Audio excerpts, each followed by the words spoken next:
तो hello students, welcome back to our YouTube channel. हमारे YouTube channel पर आप सभी का स्वागत है।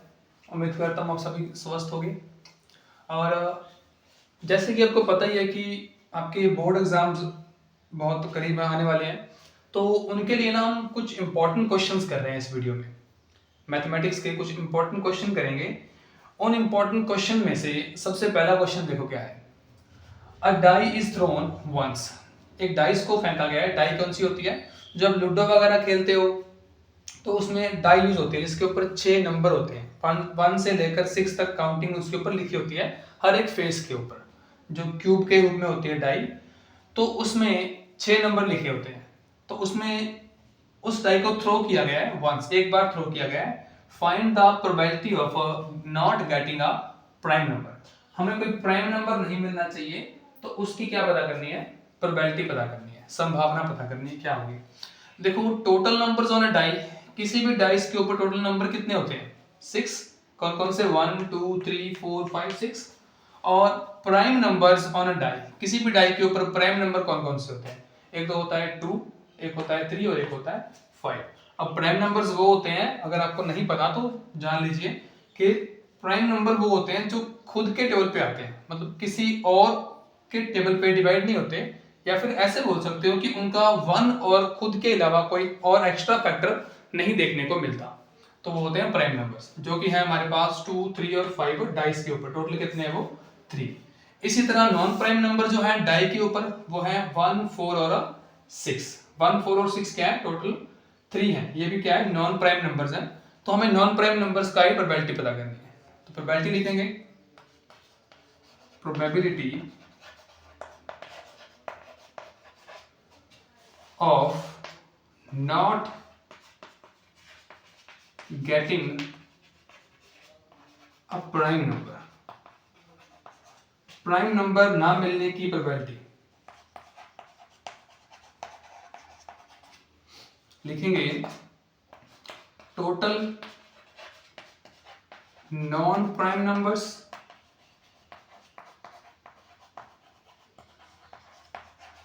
Bye total numbers on die.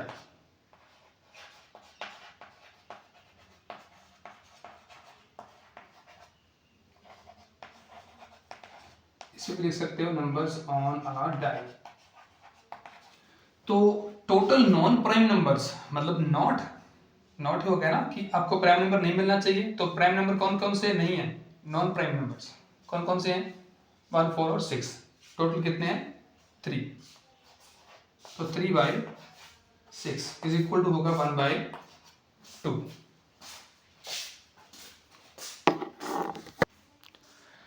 तो यह है प्रोबेबिलिटी हमारे पास क्या? 3/6। 3/6, 3 को कैंसिल करेंगे ना, 3 1 जा 3, 3 2 जा 6। ये मेरे पास क्या आ गई? 1/2 probability of not getting a prime number. तो ये करेक्ट आंसर है इस क्वेश्चन का। आई होप आपको समझ आया होगा ये क्वेश्चन। वैसे बिल्कुल आसान क्वेश्चन था, 2 मार्क्स में पूछ लेते हैं। इस तरह का क्वेश्चन आपको एमसीक्यू में भी दे देते हैं, तो देख सकते हो आप ये इसका सोल्यूशन। अभी करेंगे नेक्स्ट क्वेश्चन। नेक्स्ट क्वेश्चन देखते हैं क्या है हमारे पास। तो नेक्स्ट क्वेश्चन है, इंपॉर्टेंट है ये भी क्वेश्चन, एग्जाम में कई बार पूछा भी गया है। क्वेश्चन क्या है? Find two consecutive positive integers sum of whose square is 365। अब कहता कि दो कॉन्सिक्यूटिव क्या होता है? वो कॉन्सिक्यूटिव होता है लगातार। दो ऐसी लगातार पॉजिटिव इंटीजर्स पता करने हैं जिनके ना हम स्क्वायर करें दोनों का और उनका सम करें तो हमें मिलता है 365। तो वो कॉन्सिक्यूटिव पॉजिटिव इंटीजर्स क्या होंगे देखते हैं। देखो, हम सबसे पहले लिखेंगे, जो फाइंड करना होता है वही लेट कर लेते हैं। इन्होंने बोला ना कि find two consecutive positive integers, तो यही कर लेंगे। लेट 2, ये लिख दोगे, कॉन्सिक्यूटिव पॉजिटिव इंटीजर्स।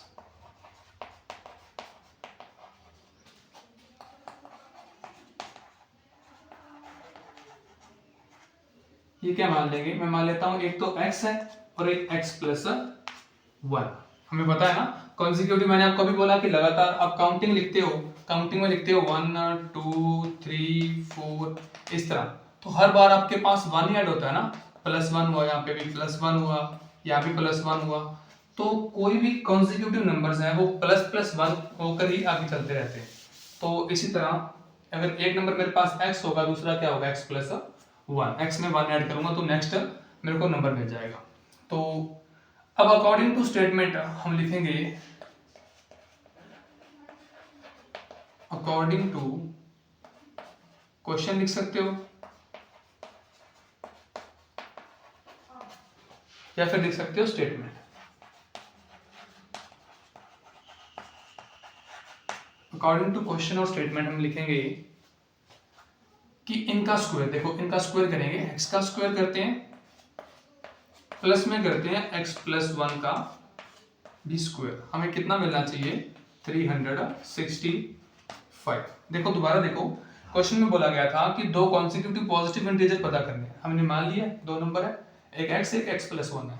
अब सम ऑफ हुज स्क्वायर, दोनों की स्क्वायर का सम, दोनों का स्क्वायर किया मैंने और क्या किया उनका सम मतलब ऐड किया, कितना मिलना चाहिए मेरे को 365। अब इसको पूरा सॉल्व करेंगे तो हमारे पास x की वैल्यू निकल जाएगी।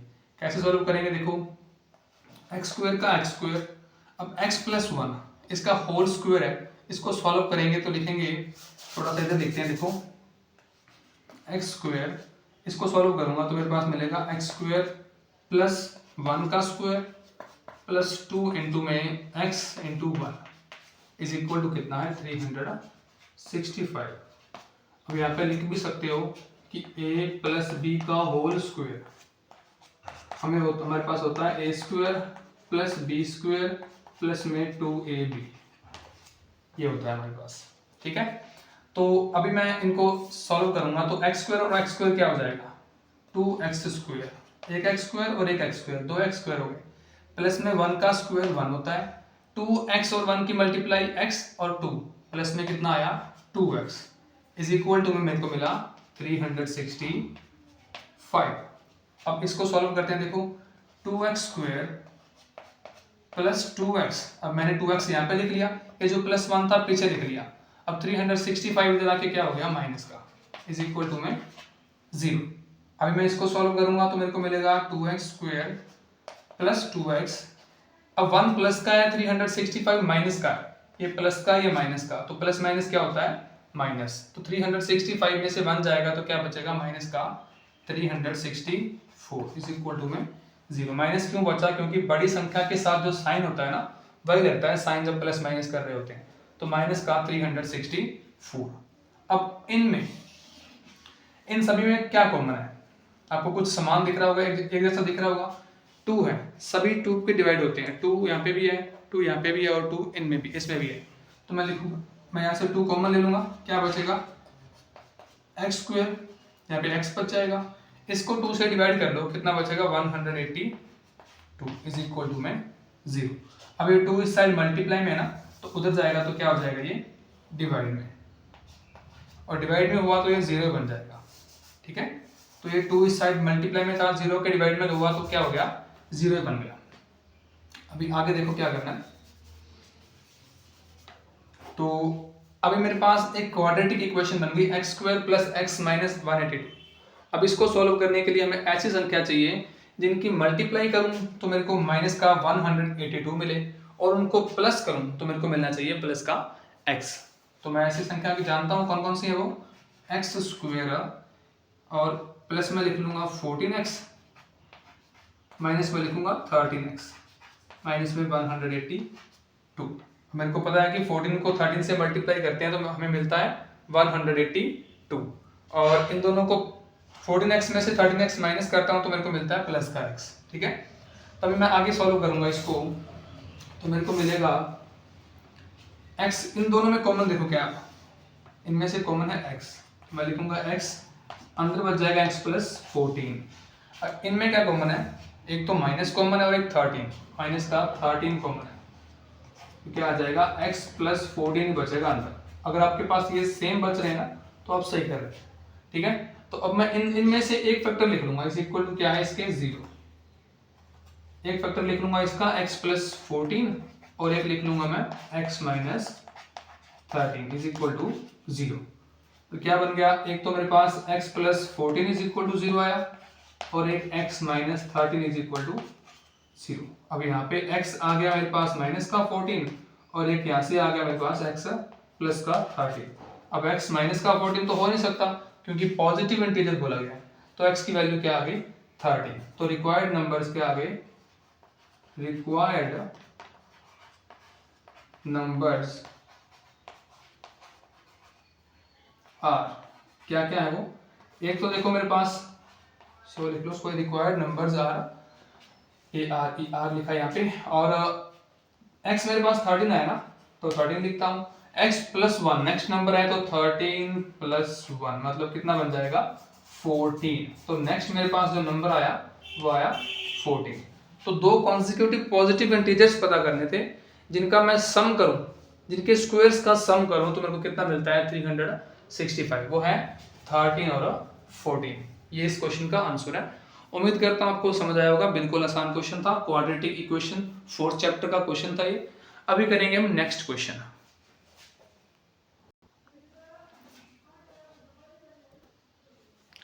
सो नेक्स्ट क्वेश्चन हमारे पास है कि find the coordinates of the point which divide the join of -3, 4 and 2, 5 in the ratio 2:3। तो हमारे पास क्या क्वेश्चन है कि हमें कोऑर्डिनेट्स पता करने हैं उस पॉइंट के जो -3, 4 और 2, 5 पॉइंट को 2:3 में डिवाइड करता है। तो क्या है सोल्यूशन में देखते हैं। देखो सबसे पहले डायग्राम ड्रॉ कर लेते हैं। देखो मेरे पास पॉइंट है ए और ये वाला पॉइंट है बी, इनके कहीं पे ना बीच में एक पॉइंट है पी। अब जो ए पॉइंट है वो मैं ले लेता हूं ये वाला -3 और 4, और बी पॉइंट है 2, 5, और पी जो पॉइंट है वो पता करना है एक्स वाई, और रेशियो आपको गिवन है m1 जो है वो है 2, m2 है 3। तो सेक्शन फॉर्मूला का यूज करके हम इस पॉइंट को पता कर सकते हैं। हम सॉल्यूशन में लिखेंगे बाय यूजिंग सेक्शन फॉर्मूला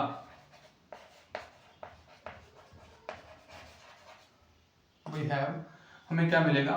देखो पी एक्स वाई जो पॉइंट है उसके लिए सेक्शन फॉर्मूला मेरे पास होता है, हमारे पास जो होता है वो क्या होता है m1 x2 plus m2 x1 bye में m1 प्लस m2। इसी तरह m1 y2 प्लस में m2 y1 बाय में होता है m1 प्लस m2। तो ये हमारे पास क्या होता है सेक्शन फॉर्मूला।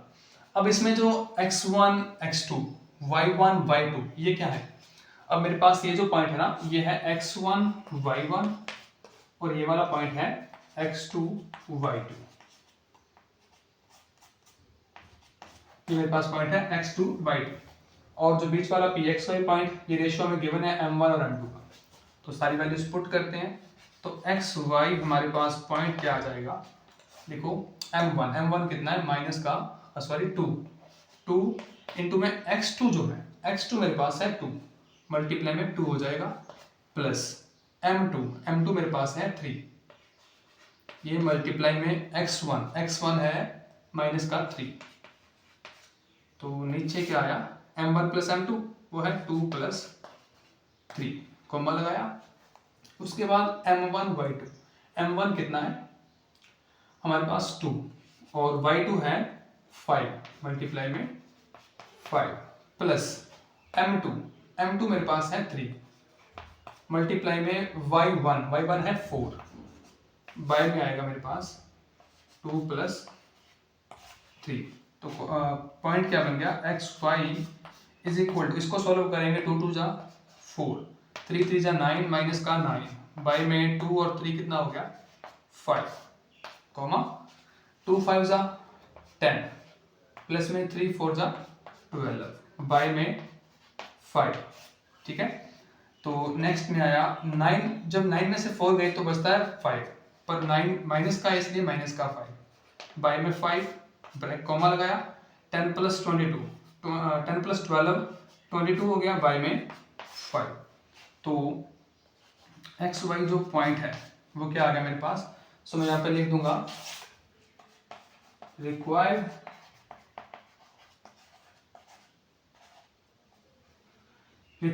coordinates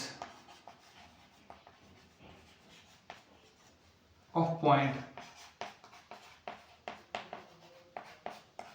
P कौन कौन से हो जाएंगे, ये कैंसिल करोगे ये बनेगा माइनस का 1 और ये क्या है 22/5, तो मैं लिख दूंगा -1 और 22/5, ये मेरे पास क्या है आंसर, सॉल्यूशन है इसका। बिल्कुल आसान क्वेश्चन था। सेक्शन फॉर्मूला अगर आपको पता है तो आप कोऑर्डिनेट्स पता कर सकते हैं जो पॉइंट इनके बीच में है कहीं पे, जो इन दोनों पॉइंट को 2:3 में डिवाइड कर रहा है। तो उम्मीद करता हूँ ये समझ आया होगा। अभी करते हैं नेक्स्ट क्वेश्चन। तो नेक्स्ट क्वेश्चन हमें दिया गया है cos a by 1 plus sin a is equal to 1 plus sin a by cos a is equal to 2 secant है। ये प्रूव करना है हमें, ठीक है। ये इंपॉर्टेंट क्वेश्चन है, कई बार एग्जाम में आया भी हुआ है। वैसे तो जितने क्वेश्चन कर रहे हैं सारे मोस्ट इंपॉर्टेंट क्वेश्चन एग्जाम में पूछे भी गए हैं, प्रीवियस ईयर क्वेश्चंस भी हैं और आने वाले बोर्ड एग्जाम के लिए भी इंपॉर्टेंट है। तो सॉल्यूशन देखो कैसे करेंगे इसका। हम लिखेंगे by taking left hand side लेंगे तो लिखेंगे cos a by 1 plus sin a plus में 1 plus sin a बाय में cos a। अब इस पे हम क्या करेंगे, इनकी क्रॉस मल्टीप्लाई, नीचे जो है इनकी मल्टीप्लाई आपस में करेंगे तो क्या बनेगा 1 plus sin a, साथ में बनेगा cos a, और cos a की मल्टीप्लाई करेंगे इस cos a से तो क्या बन जाएगा cos स्क्वायर a, ठीक है। और 1 plus sin a की मल्टीप्लाई इससे करेंगे तो ये बनेगा 1 plus sin a का होल स्क्वायर, ठीक है। क्रॉस मल्टीप्लाई करिए इन दोनों की, नीचे वालों की आपस में मल्टीप्लाई करिए तो इतना बनेगा। ऊपर वालों की मल्टीप्लाई इससे करेंगे तो सबसे पहले लिखेंगे cos a की cos a से मल्टीप्लाई cos स्क्वायर है, 1 plus sin a की मल्टीप्लाई 1 plus sin a से 1 plus sin a का होल स्क्वायर। तो ये मैंने लिखा नीचे 1 plus sin a इंटू में cos a, ऊपर बनेगा cos स्क्वायर और ये है मेरे पास 1 plus sin स्क्वायर है, ये a plus b का होल स्क्वायर। अभी हमने पीछे जो मतलब कि जो सेकंड क्वेश्चन किया था उसमें यूज भी किया था 1 plus sin a का होल स्क्वायर करेंगे तो a plus b का होल स्क्वायर लगा देंगे तो वो क्या होता है 1 का स्क्वायर प्लस साइन का स्क्वायर प्लस में 2 इंटू में 1 इंटू में साइन है, तो ये बन जाएगा मेरे पास cos square plus 1 plus sine square a और प्लस में क्या बन जाएगा 2 साइन a, नीचे क्या बन गया मेरे पास 1 प्लस साइन a और ये बन गया cos a। ये तो हमारे पास पढ़ा ही था पहले। अब नेक्स्ट में अब cos square plus sine square, हमारे पास ना ये फॉर्मूला होता है कि हम लिखेंगे we know that cos square theta plus sine square theta is equal to 1 होता है। सो यहाँ पे देखो cos square a plus sine square क्या होता है 1, तो ये 1 लिख देंगे, प्लस में एक 1 पहले से लिखा हुआ है वो लिखेंगे 1 और प्लस में लिखेंगे 2 साइन, बाय में बना मेरे पास 1 प्लस साइन है और cos है। देखो दोबारा से cos square a plus sine square है, cos square theta plus cos sign square theta, theta मतलब एंगल सेम है तो ये दोनों का जोड़ के क्या बनेगा 1 बनेगा, सम करेंगे तो ये 1 पहले से ही है तो मैंने ये 1 लिखा और 2 साइन है 2 साइन है लिख दिया, नीचे जो था वो एज इट इज लिख दिया। अभी नेक्स्ट में 1 प्लस 1 कितना हो गया 2 प्लस 2 साइन है, बाय में पड़ा है मेरे पास 1 प्लस साइन है और क्या पड़ा है cos है। तो 2 इन दोनों में से कॉमन लूंगा तो क्या बचेगा 1 प्लस साइन है, ऊपर मैंने 2 कॉमन लिया तो मेरे पास बचा 1 प्लस साइन है और 1 प्लस साइन है नीचे में एक लिखा हुआ है और साथ में लिखा हुआ है cos है। अब 1 प्लस साइन ए से 1 प्लस साइन ए क्या हो जाएगा, कैंसर। मेरे पास बचेगा 2 into 1 by cos A. 1 by cos A क्या होता है, सीकेंड है, तो लिखूंगा 2 सीकेंड ए, ठीक है, इज इक्वल टू क्या आ गया, right hand side, hence proved. यहाँ पे मैं लिख भी सकता हूँ कि 1 by cos theta is equal to होता है सीकेंड थीटा। तो यही था ना, राइट हैंड साइड में 2 सीकेंड है, तो ये प्रूव हो गया। उम्मीद करता हूँ आपको ये समझ आया होगा। इस वीडियो में इतने ही क्वेश्चंस करेंगे। हमने 4 क्वेश्चन करे हैं, चारों के चारों क्वेश्चन मोस्ट इंपॉर्टेंट है। बाकी जो मोस्ट इंपॉर्टेंट क्वेश्चन और भी हैं वो नेक्स्ट पार्ट में करेंगे। इस वीडियो को आप जितना हो सकता है आगे शेयर करिए अपने फ्रेंड्स से। बोर्ड के एग्ज़ाम के लिए सभी के लिए मोस्ट इंपॉर्टेंट क्वेश्चन है ये। तो thank you students for watching this video.